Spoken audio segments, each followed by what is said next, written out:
Ninguém sabe como o mundo vai ser daqui a 50 anos. Só sabemos de uma coisa. Será totalmente diferente do que é hoje. Alguém podia imaginar, quando acabou a guerra, que o mundo ia mudar tanto? É uma reinvenção do mundo que o desenvolvimento está fazendo. Então, a coisa mais importante para os brasileiros, presta atenção, o mais importante é inventar o Brasil que nós queremos. Surgimos da confluência, do entrechoque, do caldeamento do invasor português com índios silvícolas e com negros africanos. Somos uma cultura sincrética, um povo novo que, apesar de fruto da fusão de matrizes diferenciadas, se comporta como uma só gente, sem se apegar a nenhum passado. Estamos abertos para o futuro. Sabes que vou partir com os olhos rasos d'água e o coração ferido quando lembrar de ti. Antes do Brasil existir, como é que era o mundo? O Brasil nasce sob o signo da utopia. A terra sem mares, a morada de Deus.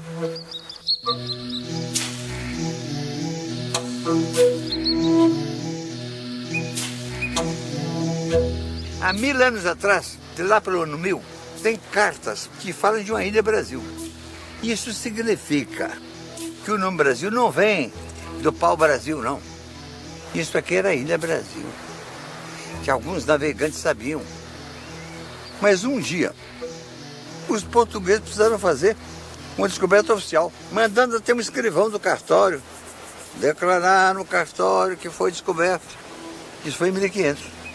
Mas ele preexistia há muito, fisicamente, biotericamente, biologicamente e humanamente, com a humanidade indígena. Humanidade diferente. De uma gente que agradeceu a Deus o mundo ser tão bonito, que existia para viver a vida, para gozar a vida. A finalidade da vida era viver.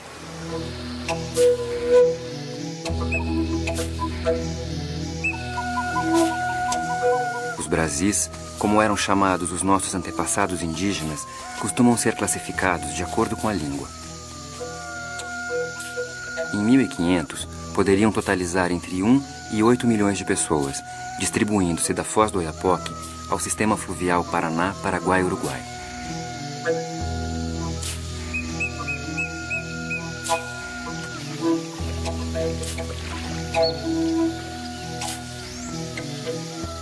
Num certo momento, depois dos primeiros povoadores, que eram de várias procedências, de várias línguas, vêm os tupis-guaranis. Eles devem ter vindo do oeste ou noroeste da Amazônia, desceram até a depressão do Pantanal e um dia atravessaram o Planalto brasileiro, chegando aos litorais. E a partir do litoral, um braço foi para o norte, outro braço foi para o sul. Os tupis eram muito mais aguerridos, muito mais diversificados na sua cultura. Eles expulsaram os homens do Sambaqui, ou escravizaram, ninguém sabe. E, curiosamente, nessa diáspora fantástica da marcha dos tupis, eles foram até a Amazônia. E foi exatamente esse quadro, deixado pelos tupis, é que os portugueses um dia vieram encontrar.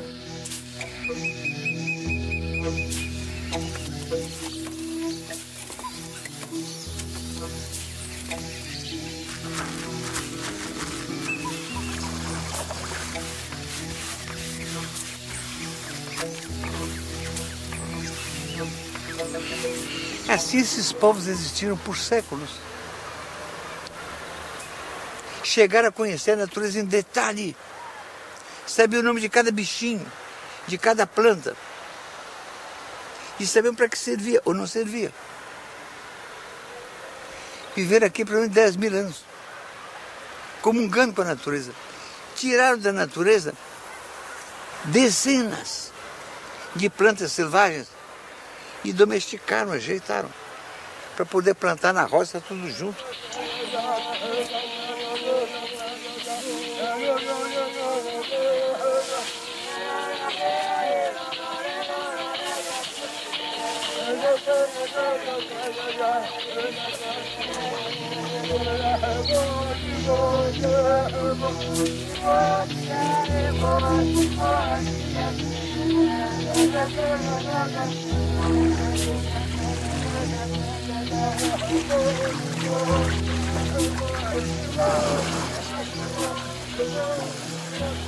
Não era, obviamente, uma nação, mas tão só uma miríade de povos tribais. Viviam em aldeias, cada uma unidade social distinta, autossuficiente. Um índio, na força da sua cultura, ele se basta a si mesmo, ele é autossuficiente. Ele sabe fazer tudo o que ele vai precisar ao longo de sua vida. Sabe fazer a sua casa, sabe fazer a sua roça, plantar e colher, sabe fazer os seus instrumentos de trabalho, seu arco, sua flecha, sua canoa, sabe fazer esteira, sabe fazer rede e sabe identificar as espécies do seu ambiente que servem como alimento ou como medicamento.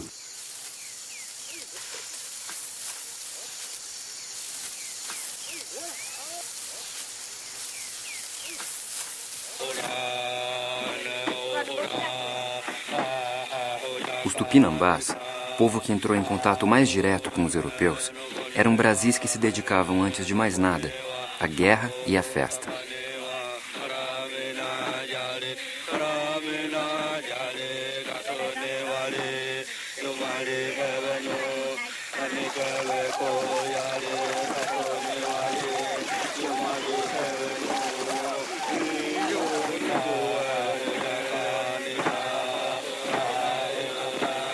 A função social da guerra entre os tupis era uma função em face do seu caminhamento ao longo de grandes espaços.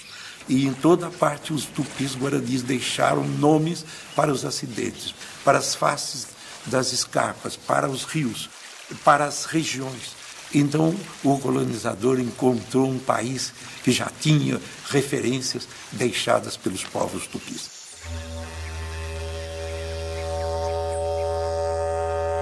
Acreditando na vida após a morte, divisavam um paraíso, o Guajupiá, um jardim de sapucaias, todo feito de cantos e danças.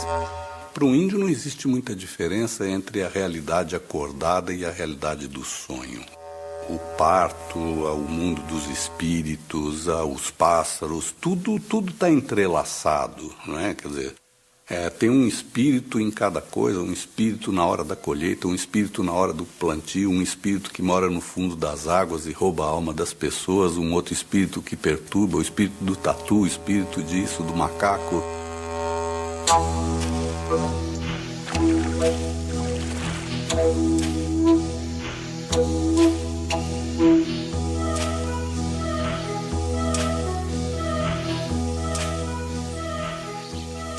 A aldeia Tupinambá era composta por 4 a 8 malocas, medindo às vezes mais de 100 metros de comprimento. Em apenas uma maloca, podiam morar até 600 pessoas.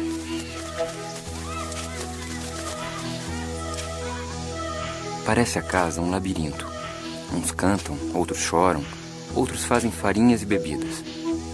Porém, é tanta a conformidade entre eles que em todo ano não há uma só peleja. E com não terem nada fechado, não há furtos. Se fora outra qualquer nação, não poderiam viver da maneira que vivem.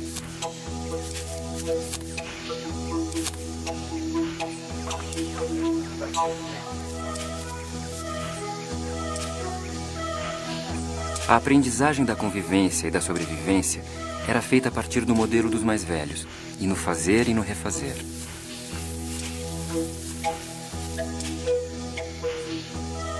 A autoridade, exercida pelos Morubixabas, sustentava-se nas atuações carismáticas e no comércio de pequenas dádivas e favores.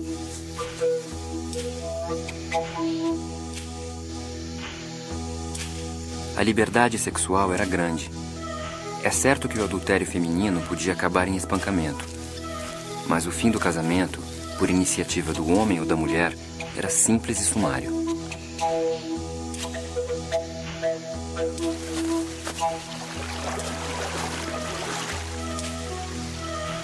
A homossexualidade era comum, sem a preocupação de se fazer dela um segredo. A divisão de tarefas entre homens e mulheres era nítida e marcada desde a primeira infância. O menino tem que ser formado para ser um índio, um caçador, um guerreiro. A menina para outras tarefas. Então isso já começa simbolicamente. Se o filho é homem, o orgulho do pai é colocar na beira da rede do filho um arco e flecha em miniatura, para mostrar que ele vai ser um guerreiro, um caçador. Para a menina, põe uma tanguinha, pequenininha, bonitinha, é para induzir a menina a ser uma tecelã, uma mulher trabalhadora.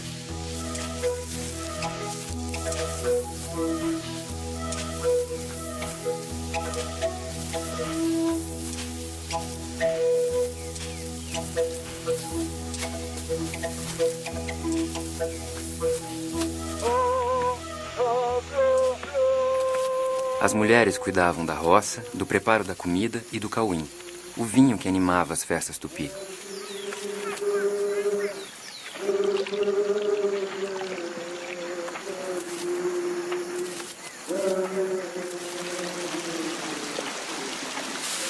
Eram da alçada masculina a fabricação de arcos, flechas, bordunas e canoas.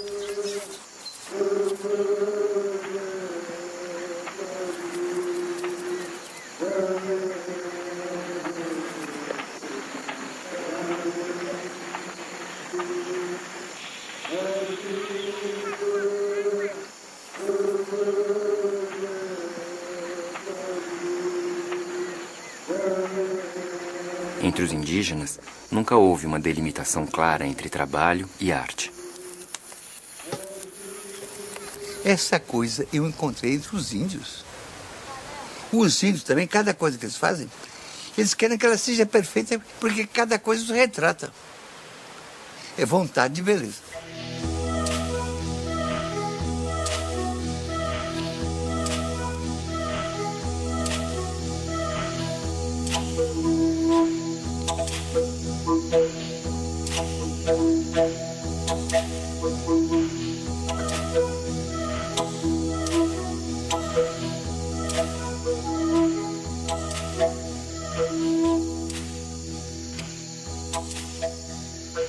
Há poucas coisas mais resistentes que uma etnia, do que a identidade de um povo. Há muito pouca coisa.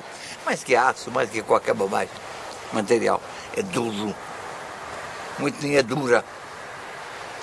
Se o pai pode criar os filhos, se o filho se cria na tradição dos pais, na língua dos pais, ele permanece sendo ele. Por quê?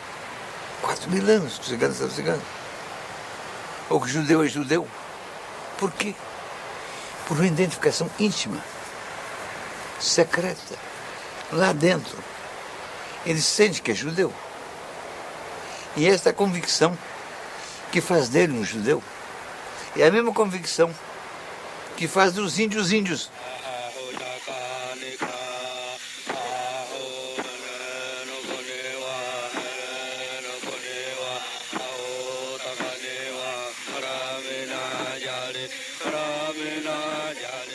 A poesia, a música, a dança e o vinho permeavam toda a vida social dos Tupinambá.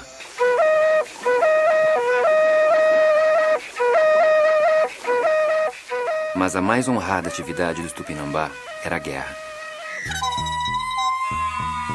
Entre eles, a convivência era pacífica e amigável. Com seus inimigos eram implacáveis. Havia uma ética na guerra. Se um inimigo caía em poder de alguém, aquele que o aprisionava batia-lhe com a mão no ombro, dizendo-lhe: "Faço-te meu escravo." Fugir? Nem pensar. O prisioneiro Tupinambá está preparado para ser devorado fisicamente, mas não moralmente pelo estigma da covardia. Suas técnicas bélicas surpreendem até hoje. A habilidade do guerreiro permitia flechar o olho de um pássaro em pleno voo. Havia uma estética na guerra. Gastavam, às vezes, todo um dia exibindo seus inimigos e os insultando, para mais tarde caírem num corpo a corpo feroz.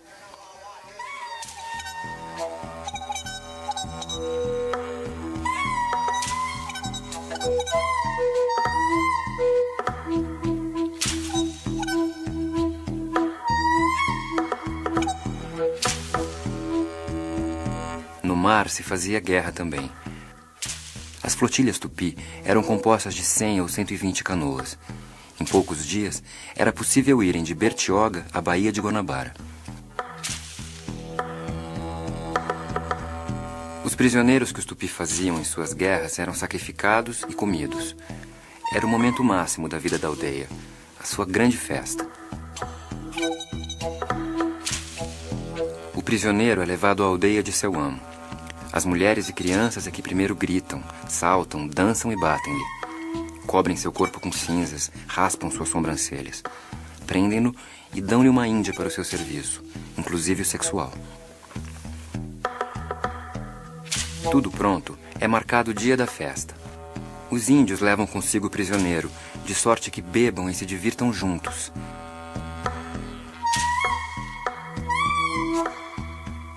No dia seguinte, antes do amanhecer, já estão todos de pé, cantando e dançando em volta da Ibirapema, o tacape executor. O prisioneiro está com uma mussurana, uma grossa corda, amarrada em volta de todo o corpo. A seguir, toma o tacape aquele que vai executar a vítima e diz: quero matar-te, pois tua gente também matou e comeu muitos dos meus amigos. Responde-lhe o prisioneiro: quando estiver morto, terei ainda muitos amigos que saberão vingar-me. Depois, golpeia o prisioneiro na nuca, de modo que lhe saltam os miolos, e imediatamente levam as mulheres o morto para o fogo. Raspam-lhe a pele e tapam-lhe o ânus com um pau. A esposa provisória do prisioneiro chora um choro ritual. O corpo é cortado em pedaços e assado. As vísceras são dadas às mulheres, que as fervem e com o caldo fazem uma papa, que chamam mingau. Quando toda a carne é repartida, voltam para casa, levando cada um seu quinhão. O matador se recolhe em sua rede, durante dias. Sem participar do banquete, vai ele digerir o ato da morte. As coisas do mundo retomam os seus lugares. Fui estudar os índios urubus capó. Esses meus índios, de que eu tenho infinitas saudades, chamam-se a si mesmo Caapor. Caá é mata e Por é morador. Eles se definem como povos da floresta. Eles são os índios mais parecidos com os Tupinambá da costa brasileira. Eu queria estudar, queria saber como era o povo de que nós herdamos a forma de sobreviver nos trópicos.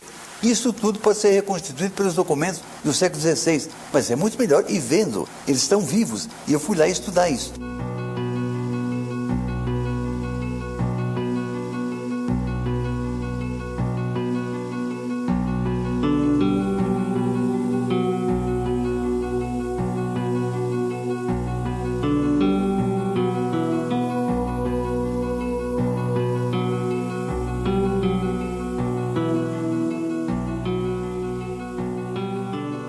Os grupos indígenas brasileiros têm muitas diferenças de língua, de origem, mas há muitas coisas em comum entre eles. Cada um tem a sua roça, cada um tem a sua casa, mas ninguém é dono da terra. A terra é um bem comum daquela aldeia.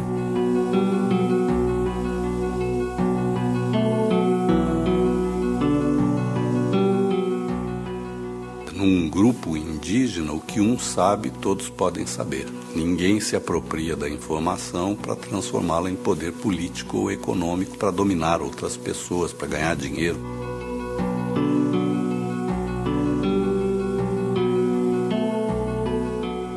Num grupo indígena, o chefe é o representante da tradição, da experiência, da cultura daquele povo, é o grande mediador. Mas ele não dá ordens a ninguém. Um chefe índio não dá ordem. Um índio ia achar muito engraçado se outro índio desse uma ordem para ele.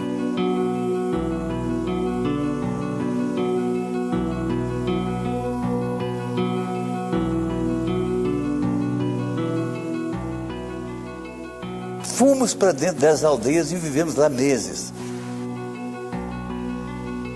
Esses índios tinham muito carinho comigo e eu muito carinho com eles. Chegamos a ter uma grande intimidade. Um informante muito importante era Campocu. Esse é o homem mais sábio que eu conheci na vida. Ele me ditou uma genealogia dele de 1.100 nomes. Qual é o nobre que é capaz de ditar espontaneamente 1.100 parentes? Para esses índios é muito importante a herança, e por isso é que eles guardam dessa forma extraordinária a sua genealogia. Ao final, numa noite, na casa de Anancampucu, encaminhei o assunto para a antropofagia ritual. Queria confirmar com ele a descrição dos antigos ritos antropofágicos. Não fiz pergunta alguma. Simplesmente tomei uma corda, disse que era o Tupinambá e contei que havia anos os Tupinambá da costa costumavam matar gente de outras tribos para aprisionar e comer. Enorme era a sua emoção. Por fim, não suportou e disse: "Você é meu irmão, o seu avô é meu avô." Anancampucu começou então a contar que seus antepassados também caçavam gente de outras tribos para comer. Esses meus carrapó são Tupinambá tardios, Tupinambá de 500 anos depois, mudados radicalmente no tempo.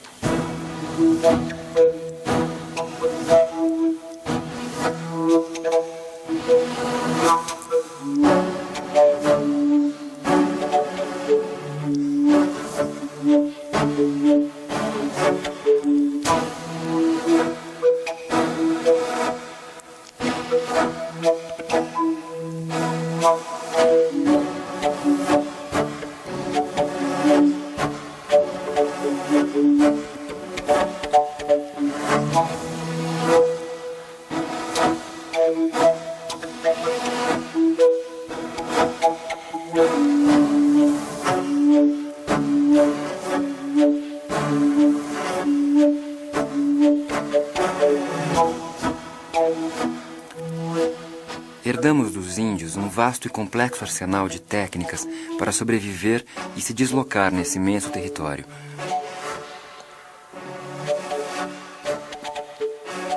Herdamos centenas de frutos, árvores, ervas, seu trato e seu uso. Herdamos o hábito do banho diário. Mas a herança nobre e profunda que os índios nos legaram é o testemunho de que é possível um povo viver magnificamente integrado à natureza, numa trama secreta de coexistência pacífica e amistosa. Um índio, desde que nasce, ele aprende a se relacionar com tudo de formas bonitas. Tudo tem rituais. Quer dizer, o índio festeja o plantio, o índio festeja a colheita, festeja o nascimento e não festeja, mas ele cultua a morte. O índio se enfeita muito, o índio canta muito, o índio dança muito, o índio brinca muito, o índio ri muito. Eu acho que é muito difícil para a nossa cultura suportar tanta beleza. Então, esse mundo que estava aqui quieto, entregue assim, num feio dia, chega o tabelião para dizer: descobri, está aqui.